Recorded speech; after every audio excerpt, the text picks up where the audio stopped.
Hello everyone and welcome to instant biology by doctor Neelabh. आज का ये वीडियो बहुत समय से रिक्वेस्टेड था। बहुत सारे स्टूडेंट्स जो गैट बी के एस्पायरेंट्स हैं 2026 में गैट बी का एग्जामिनेशन देने वाले हैं, उन्होंने बहुत समय से ये वीडियो रिक्वेस्ट कर रखा था और अलग अलग पार्ट्स में बनाने से अच्छा मुझे लगा कि एक कम्पैक्ट वीडियो बना दिया जाए। इसीलिए मैंने इस वीडियो का नाम one shot preparation strategy for GAT B 2026 रखा है। तो इस वीडियो में ना केवल मैं स्ट्रैटेजी के बारे में आपसे डिस्कस करूंगा कि गैट बी के एग्जामिनेशन को क्वालिफाई करने के लिए क्या स्ट्रैटेजी लेकर के चलनी चाहिए, उसके बारे में तो बात करनी ही है। इसके अलावा गैट बी के एग्जामिनेशन में एक सबसे बड़ी दिक्कत है कि उसका जो सिलेबस जो दिया गया है उनकी वेबसाइट के ऊपर, अभी मैं आपको दिखाऊंगा, वो काफ़ी ज़्यादा स्कैटर्ड है, वो यूनिट्स में सेग्रीगेटेड नहीं है। तो उस प्रॉब्लम को भी मैं सॉर्ट आउट करूंगा। मैं प्रॉपर सिलेबस आपको प्रोवाइड कर दूंगा जो कि प्रॉपरली सेग्रीगेटेड होगा यूनिट्स के अंडर में। इसके अलावा कौन कौन से इंपॉर्टेंट टॉपिक्स हैं पार्ट ए और पार्ट बी के लिए, दोनों के लिए। बहुत सारे स्टूडेंट्स पार्ट ए में परेशान हैं कि इतना सारा मटेरियल है जिसको हम कवर करें या ना करें, क्या पढ़ें क्या ना पढ़ें। उससे related part A part B दोनों के ही इंपॉर्टेंट टॉपिक्स को मैं बताऊंगा। और ख़ास बात यह है गैट बी के एग्जामिनेशन में कि कुछ यूनिट्स उसके गोल्डन यूनिट्स माने जाते हैं। उन गोल्डन यूनिट्स के बारे में भी मैं आपको बताऊंगा कि जिनको अगर आप टारगेट करते हैं तो लगभग 80% पोर्शन जो है वो उन्हीं यूनिट से आता है। गैट बी का एग्जामिनेशन गेट बायोटेक्नोलॉजी के तरीके से न्यूमेरिकल हैवी नहीं होता, वो थ्योरी बेस्ड ज़्यादा होता है, एप्लीकेशन बेस्ड ज़्यादा होता है। तो उन चीज़ों को भी साथ साथ में ध्यान रखेंगे। और फाइनली मैं आपको बताऊंगा कि किस तरीके से आप क्या स्ट्रैटेजी लेकर के अगले 2 महीने के अंदर आप प्रिपरेशन कर सकते हैं अपनी, क्योंकि लगभग अगर हम देखें तो अप्रैल के 2023 के आसपास ये एग्ज़ामिनेशन होता है गैट बी का। और उसी के हिसाब से अगर हम देखें तो 2 महीने का समय आपके एग्ज़ामिनेशन में रहता है। तो 2 महीने में आप किस तरीके से प्रिपरेशन कर सकते हैं उसके बारे में भी बात करेंगे। ये वीडियो थोड़ा सा लंबा हो सकता है क्योंकि इसमें इन्फॉर्मेशन ज़्यादा है। अलग अलग पार्ट्स में बनाने की अपेक्षा मुझे लगा कि एक साथ क्लब कर देते हैं। सबसे पहले तो जो गैट बी के साथ सबसे बड़ी परेशानी है, जो उसका सिलेबस दिया गया है, मैं आपको उसका सिलेबस दिखाता हूँ इनकी वेबसाइट के ऊपर। यहाँ पे आप देख सकते हैं, अगर आप गौर करें तो यहाँ पे नीचे जो है वो गैट बी का सिलेबस दिया हुआ है। बाकी सारी चीज़ें तो आपको पता ही हैं, एक बार मैं उसको गो थ्रू कर भी दूंगा। मैं थोड़ा सा जूम करता हूँ इसका सिलेबस देखने के लिए। यहाँ पे कुछ भी प्रॉपरली स्ट्रक्चर्ड नहीं दिखेगा। यहाँ पे बायोमोलिक्यूल्स, स्ट्रक्चर, फंक्शंस वगैरह दिया है। फिर वायरसेस यहाँ पे है, प्रोकैरियोटिक, यूकैरियोटिक सेल है। अब सेल के बाद यहाँ पे नीचे भी कुछ पोर्शन सेल का है, आरडीटी का भी कुछ पोर्शन जो है वो ऊपर और नीचे टेक्निक्स का इधर उधर है। इम्यूनोलॉजी से भी रिलेटेड चीज़ें इधर उधर दी हुई हैं। तो ये पढ़ाई करते समय बहुत बड़ी प्रॉब्लम क्रिएट करता है। तो अब आज के इस वीडियो में आपको पूरी तरीके से स्ट्रक्चर्ड एक सिलेबस मिल जाएगा। तो सबसे पहले अगर मैं आऊँ स्लाइड पे, मैं आपको दिखाता हूँ कि आप किस तरीके से इस वीडियो के माध्यम से अपने सिलेबस को स्ट्रक्चर कर सकते हैं। तो ये पूरा का पूरा स्ट्रक्चर्ड सिलेबस है। ऊपर से आप देखना शुरू करें। सबसे पहले मैंने यूनिट नंबर 1 के बारे में यहाँ पे मेंशन कर रखा है। यूनिट नंबर 1 में बायोमोलिक्यूल्स एंड मेटाबॉलिज्म है। खास टॉपिक है, बहुत हाई वेटेज टॉपिक है। इसमें अगर हम देखें तो 5 पार्ट्स में मैंने इसको डिवाइड कर रखा है। Biomolecule structure, functions, membranes, enzymes, basic concepts related to metabolism और बायो एनर्जेटिक्स। इसके बाद माइक्रोबायोलॉजी में आते हैं। जैसे आपने देखा भी होगा बायोमोलिक्यूल्स के बाद माइक्रोबायोलॉजी दिया हुआ है, लेकिन मैंने सारी चीज़ों को एक साथ क्लब कर दिया है। वायरसेस, माइक्रोबियल क्लासिफिकेशन में bacteria, algae, fungi, methods in microbiology, microbial growth and nutrition, aerobic anaerobic respiration, यहाँ से काफ़ी क्वेश्चंस आते हैं। नाइट्रोजन फिक्सेशन बहुत इंपॉर्टेंट टॉपिक, अभी मैं इंपॉर्टेंट टॉपिक्स के बारे में आगे बता दूंगा। तो ये हो गया माइक्रोबायोलॉजी यूनिट नंबर 2। ठीक है। नेक्स्ट अगर देखें तो आप चाहें तो इसकी फ़ोटोग्राफ ले सकते हैं, और अगर आप चाहें तो मैं इसका आपको PDF फॉर्म बना करके आपको सिलेबस प्रोवाइड कर सकता हूं इसका स्ट्रक्चर्ड फॉर्म में, ताकि आप इसको आगे अपनी पढ़ाई में इस्तेमाल कर सकें। नेक्स्ट में आता हूं तो यूनिट नंबर 3 में सेल बायोलॉजी को देख लीजिए। Prokaryotic, eukaryotic cell structure, cell cycle, growth, cell to cell communication, signalling, transduction, ये सारी की सारी चीज़ें आपकी यूनिट नंबर 3 में आ जाती हैं। यूनिट नंबर 4 में मॉलिक्यूलर जेनेटिक्स आता है। काफ़ी बड़ा यूनिट है, इसमें बहुत सारी चीज़ें दी हुई हैं, राइट फ्रॉम जीन्स का जो स्ट्रक्चर है और क्रोमोसोम से लेकर के म्यूटेशंस, कॉम्प्लीमेंटेशन, लिंकेज, जेनेटिक्स वगैरह, ये सारी की सारी चीज़ें यहाँ पे हम उसको कंपाइल कर सकते हैं। तो ये हो गया यूनिट नंबर 4। नेक्स्ट आते हैं यूनिट नंबर 5 बायोटेक्निक्स एंड इंस्ट्रूमेंटेशन में। बहुत ही ख़ास टॉपिक है, बहुत इंपॉर्टेंट है, यहाँ से बहुत सारे क्वेश्चंस आते हैं। तो आरडीटी को देखें और यहाँ पे टेक्निक्स को कंबाइन कर लीजिए तो बहुत सारे क्वेश्चंस यहाँ से आते हैं। तो माइक्रोस्कोपी, इलेक्ट्रॉन माइक्रोस्कोपी या light microscopy, fluorescence, confocal, chromatography, बहुत ढेर सारे क्वेश्चन, खास तौर पे क्रोमेटोग्राफी वगैरह पे अभी मैं आगे दिखाऊंगा अभी आपको। नेक्स्ट आते हैं यूनिट नंबर 6 में इम्यूनोलॉजी। बेहद बहुत बड़ा टॉपिक, बहुत बड़ा पोर्शन इम्यूनोलॉजी दिया हुआ है। इसमें से भी जो इंपॉर्टेंट पोर्शन है उसके ऊपर अगर आप फोकस करेंगे तो गैट बी के एग्जामिनेशन को आप आसानी से क्रैक कर सकते हैं। तो यहाँ पे हिस्ट्री ऑफ इम्यूनोलॉजी से लेकर के innate, humoral, cell mediated, antigen, B cells, T cells, autoimmunity, graft, hypersensitivity, immune tolerance, ये सारी की सारी चीज़ें यहाँ पे आ जाती हैं। अगेन आप इसका फ़ोटो ले सकते हैं या अगर आप रिक्वेस्ट करेंगे तो मैं आपको इसका स्ट्रक्चर्ड फॉर्मेट दे दूंगा। यूनिट नंबर 7 में आ जाइए, बायो इन्फॉर्मेटिक्स का पोर्शन है। मेजर बायो इन्फॉर्मेटिक्स के रिसोर्सेज, सर्च टूल्स वगैरह, इसके अलावा स्ट्रक्चरल डेटाबेसेस, सीक्वेंशियल डेटाबेसेस, इसके अलावा अलग अलग फाइल फॉर्मेट्स पे बहुत ज़्यादा क्वेश्चन नहीं आते हैं। ख़ास तौर पे अगर देखें तो फास्टा फॉर्मेट के ऊपर पूछा जा सकता है। मॉलिक्यूलर डायनामिक सिमुलेशन वगैरह के ऊपर क्वेश्चन आते हैं। इसके अलावा फिर आ जाते हैं मॉलिक्यूलर बायोलॉजी की जो टेक्निक्स हैं। इससे पहले जो हमने देखा था वो एनालिटिकल टेक्निक्स थी। यहाँ पे मॉलिक्यूलर बायोलॉजी टेक्निक्स हैं जो आपकी स्पेसिफिकली ऐसे cDNA प्रिपरेशन है, जीनोमिक लाइब्रेरी प्रिपरेशन है, इसके अलावा इन सीटू हाइब्रिडाइजेशन है, RAPD है, RFLP है, साइट डायरेक्टेड म्यूटाजेनेसिस है, जीन ट्रांसफ़र, जीन थेरेपी वगैरह है, वेक्टर का प्रॉपर्टी, प्लाज्मिड्स जो हैं, बैक्टीरियोफेजेस हैं, और भी इनके जो वेक्टर्स हैं अलग अलग उनकी प्रॉपर्टीज़ हैं, उसके ऊपर यहाँ पे प्राइमरीली क्वेश्चन पूछे जाते हैं। तो ये हो गया आपका यूनिट नंबर 8। यूनिट नंबर 9 में आए तो प्लांट बायोटेक्नोलॉजी। मैंने आगे एक और क्लासिफिकेशन किया हुआ एडवांस प्लांट बायोटेक्नोलॉजी, क्योंकि वहाँ पे कुछ और कोर कॉन्सेप्ट्स प्लांट बायोटेक्नोलॉजी से रिलेटेड हैं। यहाँ पे हालांकि सिंपल चीज़ें आती हैं, जैसे टोटिपोटेंसी है, रीजनरेशन ऑफ प्लांट्स है, प्लांट ग्रोथ रेगुलेटर्स एंड एलिसिटर्स है, टिश्यू कल्चर वगैरह है, सेल सस्पेंशन कल्चर सिस्टम है, हेरी रूट है, एग्रोबैक्टीरियम वगैरह यहाँ पे लिख सकते हैं आप। फिर आ जाइए एनिमल बायोटेक्नोलॉजी का यूनिट नंबर 10 समझ लीजिए।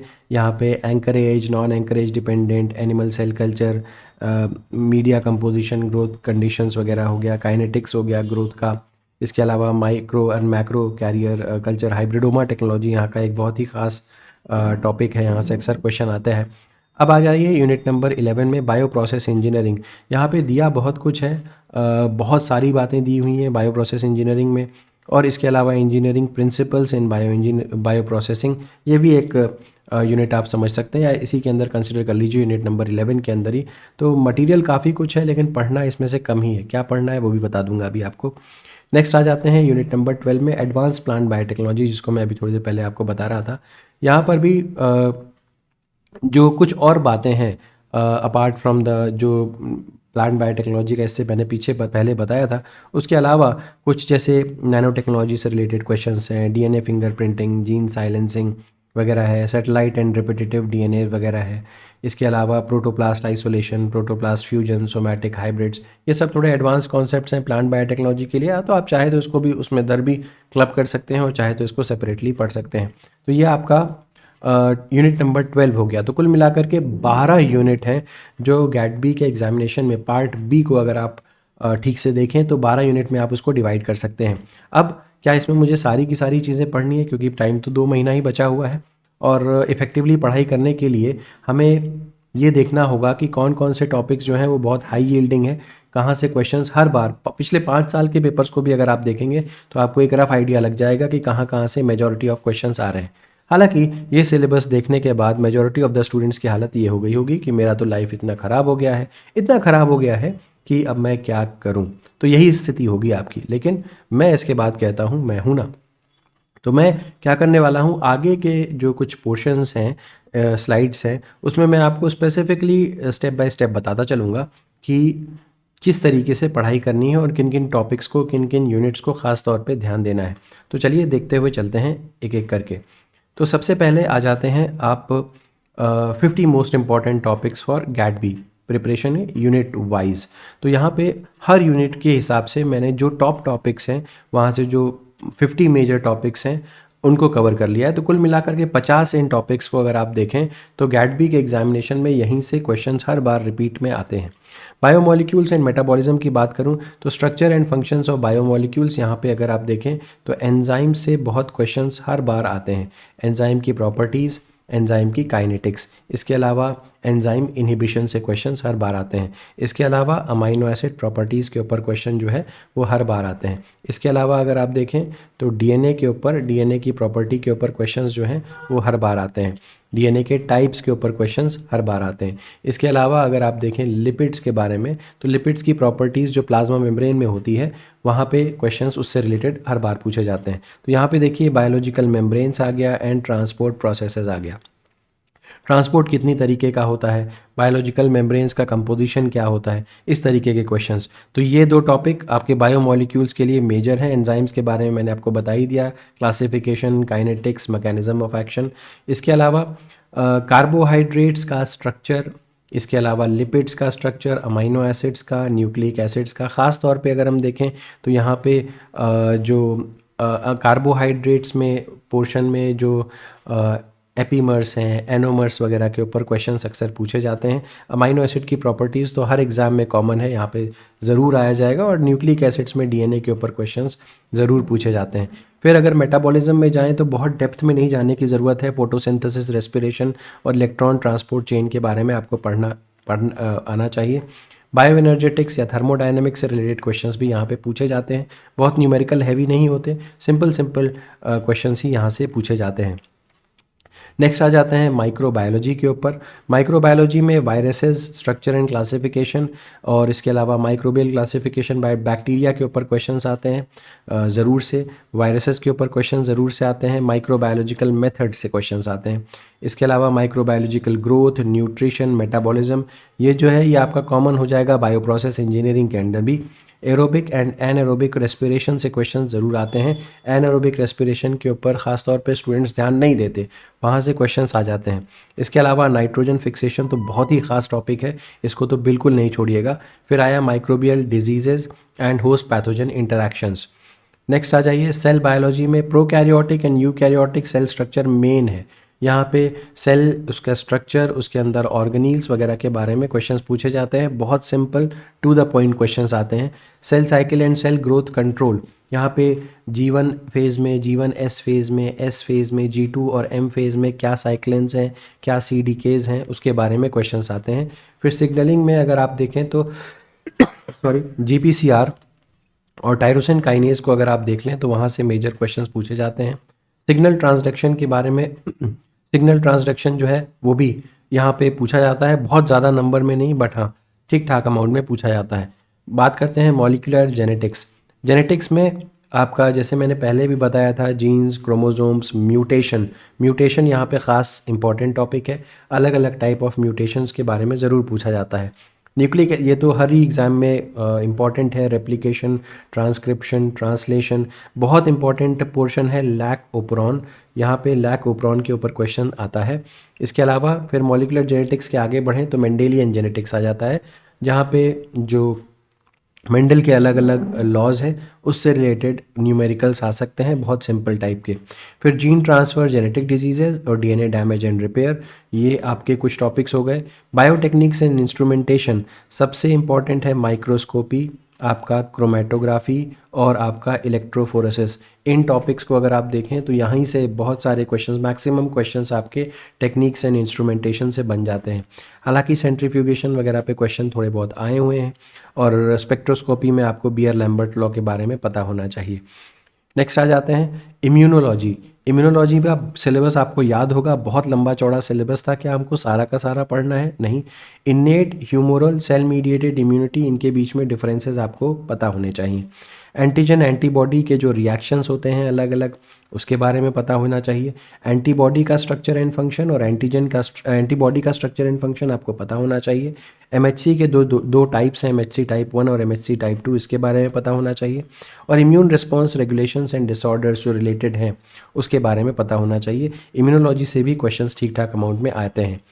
अब आ जाते हैं बायोइन्फॉर्मेटिक्स। बहुत मेन ये नहीं है बायोइन्फॉर्मेटिक्स से बहुत ज़्यादा क्वेश्चंस आते हों, ऐसी बात नहीं है। बायोइन्फॉर्मेटिक्स में जो उसके अलग अलग डेटाबेसेस हैं वहाँ से क्वेश्चंस आते हैं। इसके अलावा सीक्वेंस एंड डेटाबेसेस के बारे में मैंने आपको बताया ही। सीक्वेंस एनालिसिस एंड अलाइनमेंट के ऊपर क्वेश्चंस आते हैं, ग्लोबल लोकल अलाइनमेंट। इसके अलावा जीनोमिक एंड प्रोटियोमिक स्टडीज़ से related. Molecular dynamics and simulation बहुत ज़्यादा नहीं पूछा जाता। इन दो टॉपिक्स के बारे में अगर देखूँ तो यहाँ से ज़्यादा क्वेश्चंस पूछे जाते हैं। फिर आ जाते हैं मॉलिकुलर बायोलॉजी टेक्निक्स में, रेस्ट्रिक्शन एंड मॉडिफिकेशन एंजाइम्स। तो ये पूरा आरडीटी का प्रोसेस है, कौन कौन से ऐसे एंजाइम्स हैं जो आरडीटी में यूज़ होते हैं, जैसे पॉलीन्यूक्लियोटाइड काइनेज वगैरह हो गया, टीडीटी हो गया, है ना। तो इस तरीके अल्कलाइन फॉस्फेटेज हो गया, इस तरीके से जो एंजाइम्स हैं जो यहाँ पे इस्तेमाल किए जाते हैं उनके बारे में क्वेश्चन पूछे जाते हैं। फिर जीन आइसोलेशन, क्लोनिंग, जो एक्सप्रेशन है, एक्सप्रेशन वेक्टर्स क्या हैं, क्लोनिंग वेक्टर्स क्या होते हैं, डीएनए सीक्वेंसिंग के अलग अलग टाइप्स, उसके बारे में क्वेश्चन पूछे जाते हैं, मैक्सम गिलबर्ट वगैरह हो गया। PCR and gene transfer technologies और जीन थेरेपी। फिर प्लांट बायोटेक्नोलॉजी में अगर आऊँ तो प्लांट टिश्यू कल्चर से क्वेश्चन अक्सर आते हैं, ख़ासतौर पे टोटीपोटेंसी, प्लूरीपोटेंसी वगैरह से क्वेश्चन आते हैं। Production of secondary metabolites, secondary metabolites कहाँ, कौन से सेकेंडरी मेटाबोलाइट्स कौन से प्लांट से आते हैं उसके बारे में क्वेश्चन, और उसका रोल क्या होता है उससे related questions. Transgenic plants and their importance, अलग अलग टाइप के ट्रांसजेनिक प्लांट्स, उसमें कौन सा जीन आता है और वो जीन कहाँ से आया हुआ है। जेनेटिक इंजीनियरिंग इन एग्रीकल्चर और cryo preservation and germ plant conservation, इसके बारे में भी क्वेश्चन आते हैं। नेक्स्ट आ जाइए बायो प्रोसेस इंजीनियरिंग में।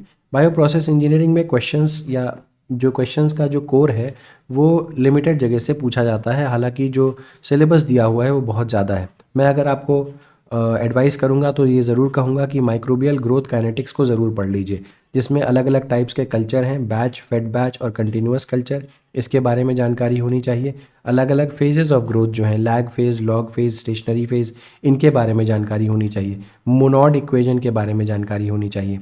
स्पेसिफिक ग्रोथ रेट क्या होता है, उससे रिलेटेड जो फार्मूलाज हैं उसके बारे में पता होना चाहिए। डबलिंग टाइम के ऊपर क्वेश्चन बहुत बार आता है, टीडी जिसको बोलते हैं, बहुत बार क्वेश्चन आता है, उसके रिलेटेड फार्मूलाज और उसको कैलकुलेट करना आपको आना चाहिए।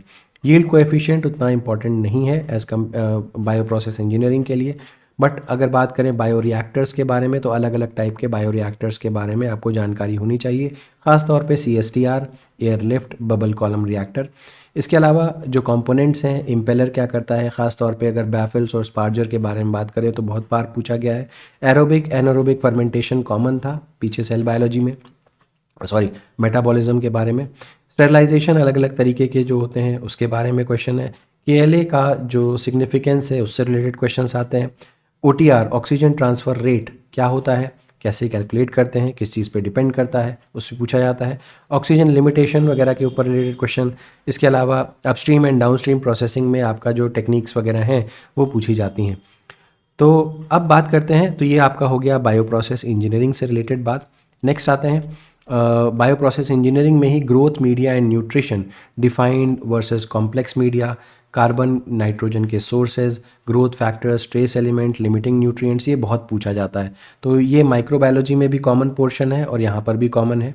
इसके अलावा ग्रोथ एसोसिएटेड और नॉन ग्रोथ एसोसिएटेड प्रोडक्ट कौन से होते हैं, प्राइमरी वर्सेस सेकेंडरी मेटाबोलाइट्स कौन से होते हैं, एंटीबायोटिक्स, एंजाइम्स, ऑर्गेनिक एसिड्स कैसे प्रिपेयर किए जाते हैं, ये सारी चीज़ें यहाँ से पूछी जाती हैं।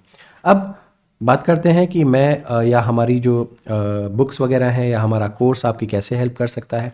तो यहाँ पे अभी मैं इसके आगे बताऊंगा कि गोल्डन यूनिट्स क्या हैं और पार्ट ए और पार्ट बी के जो इंपॉर्टेंट टॉपिक्स हैं वो कौन कौन से हैं, और पार्ट बी तो मैंने आपको बता दिया, पार्ट ए के इंपॉर्टेंट टॉपिक्स कौन से हैं वो भी बताऊंगा। उससे पहले जो हमारा गैटबी का एक प्रीवियस ईयर क्वेश्चन का पूरा बुक है जिसमें हम लोगों ने पास्ट 10 ईयर्स के क्वेश्चंस को पूरी तरीके से सॉल्व किया हुआ है, और ये जो सॉल्यूशन है वो पूरी तरीके से हैंड रिटन नोट्स के फॉर्म में है।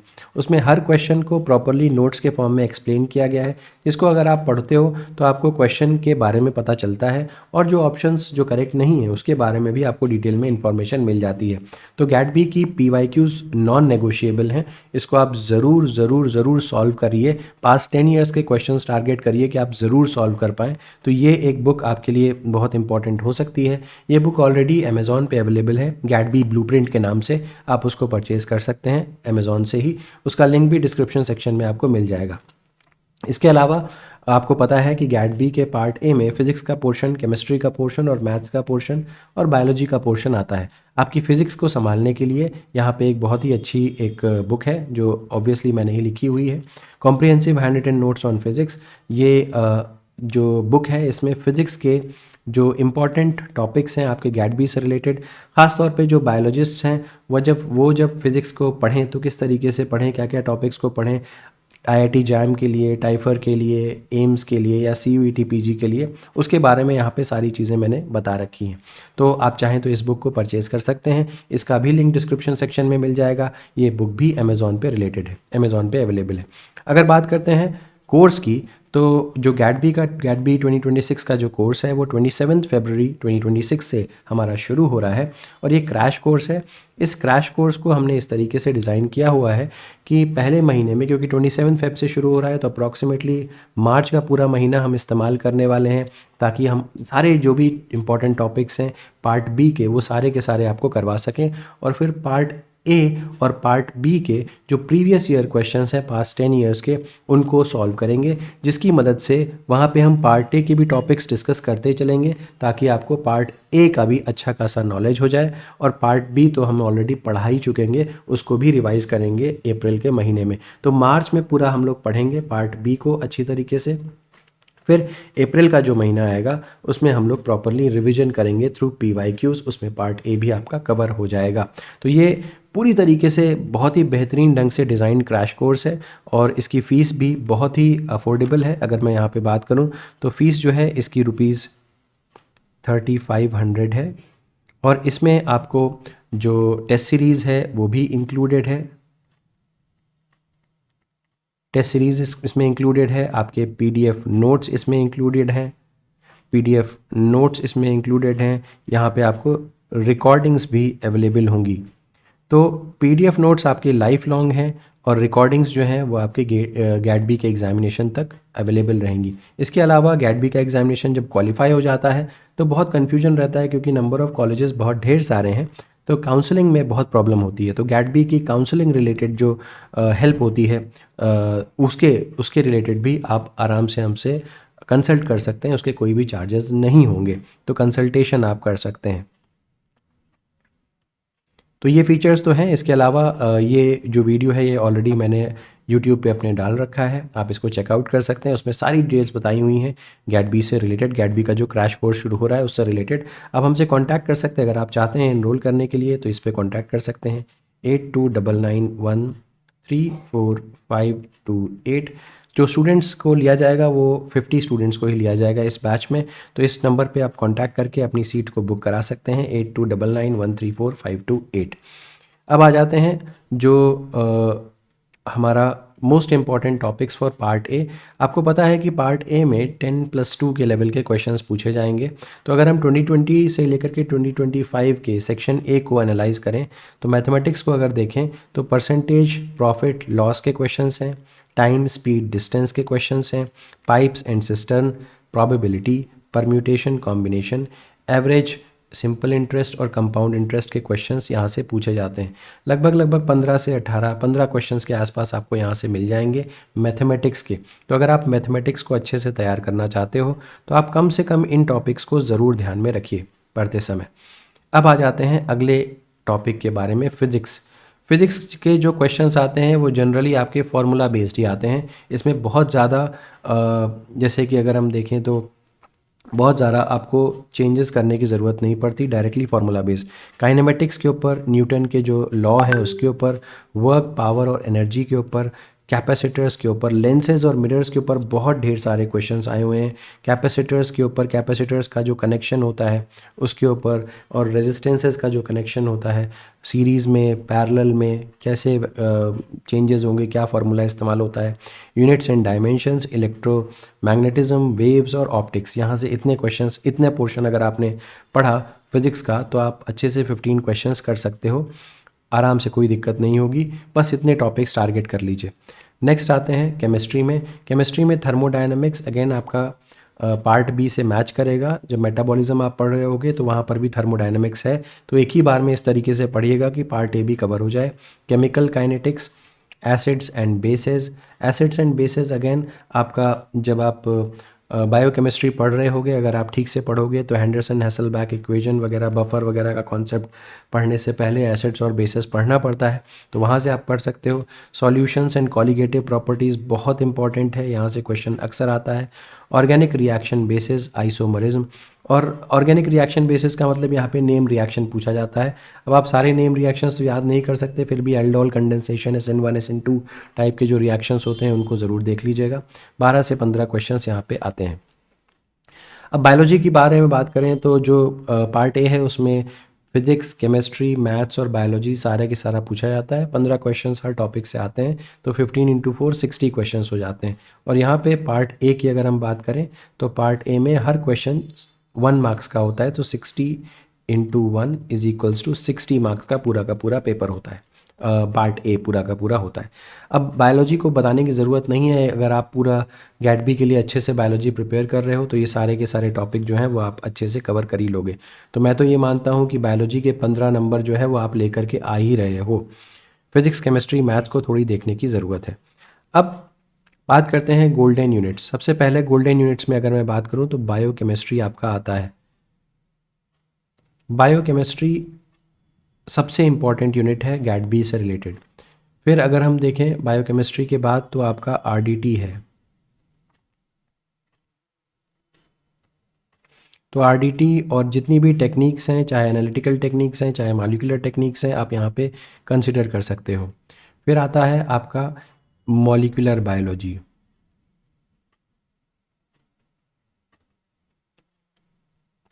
फिर आता है आपका इम्यूनोलॉजी और लास्ट में आता है आपका जेनेटिक्स।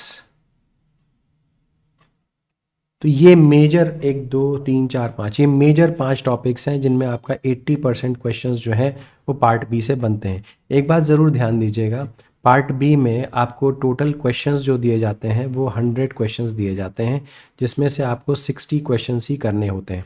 और यहाँ पे हर क्वेश्चन 3 नंबर का होता है, तो 60 इंटू 3 यहाँ पे 180 मार्क्स हो जाएगा। ठीक है, तो अगर आपको लगता है कि आपके पास टाइम नहीं है या आप ठीक से पढ़ नहीं पा रहे हो तो कम से कम ये 5 गोल्डन यूनिट्स आप भूलें ना, और इसको ज़रूर ज़रूर ज़रूर पढ़ करके जाएं। पीछे की स्लाइड्स में मैंने इसमें भी इंपॉर्टेंट चीज़ें बता रखी हैं। अब आते हैं स्ट्रैटेजी क्या होनी चाहिए, अगले 2 महीने की क्या स्ट्रैटेजी होनी चाहिए। सबसे पहले बात करते हैं कि focus majorly on part B. आपका फोकस मेजरली पार्ट बी पे होना चाहिए, क्योंकि जैसा कि मैंने बताया 180 नंबर आपका पार्ट बी लेकर के आ रहा है। अगर आप 180 के 180 नंबर ले आते हो, यानी कि आप 100 में से 60 क्वेश्चंस अच्छे से चूज़ कर लेते हो, तो आपके 180 मार्क्स आ गए। और आप अब 180 मार्क्स ले करके 180 मार्क्स तो ये हो गए, इसके अलावा अगर आप 15 के 15 क्वेश्चंस बायोलॉजी में करके आ जाते हो तो आप ऑलरेडी 195 मार्क्स पे बैठे हुए हो आउट ऑफ 240। तो अब आपको बहुत ही अच्छा कॉलेज मिलने की पूरी संभावना रहती है अगर आप इतने हाई नंबर लेकर के आ जाते हो। तो मेरा ये मानना है कि आप पार्ट बी के ऊपर ज़रूर ज़रूर फोकस करो, लेकिन पार्ट ए को लीव मत करो, पार्ट ए को छोड़ो मत। जितने टॉपिक्स मैंने आपको बताए हैं कम से कम उतने प्रिपेयर कर लीजिए, और उतने प्रिपेयर करना पॉसिबल है। अभी आपके पास लगभग 2 महीने का समय है। अभी गेट बी का फॉर्म आया नहीं है, उम्मीद है कि फरवरी एंड तक गेट बी का फॉर्म आ जाएगा। Target completion of syllabus in March. कोशिश करिए कि जितनी भी चीज़ें आपको पढ़नी है वो मार्च में पढ़ लें, और उसके बाद रिवीजन अप्रैल में, revision, mock test, previous year questions, ये सारी की सारी चीज़ें सॉल्व करें।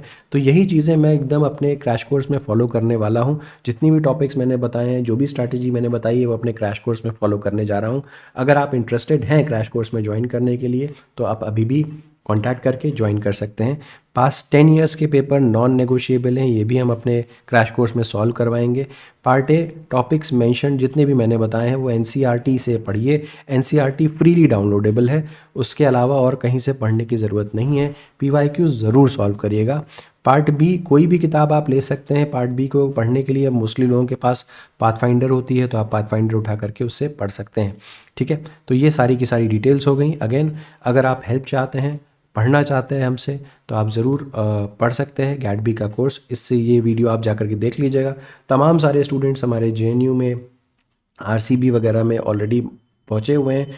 क्रैश कोर्स के मदद से और फुल लेंथ कोर्स की मदद से बहुत ही अच्छे इंस्टीट्यूट्स में पहुँचे हुए हैं। अगर आप भी चाहते हैं कि आपका सिलेक्शन बढ़िया इंस्टीट्यूट में हो तो आप ज़रूर क्रैश कोर्स ज्वाइन करिएगा और अपनी संभावनाओं को बढ़ाइएगा। उम्मीद है कि ये वीडियो आपके लिए यूज़फुल रहा होगा। कमेंट सेक्शन में जाकर के ज़रूर मेंशन करिएगा कि आप अगर स्ट्रक्चर्ड सिलेबस चाहते हैं तो मैं आपको सेंड कर दूँगा, और ज़रूर बताइएगा कि ये वीडियो कैसा लगा। Thank you so much, have a good day.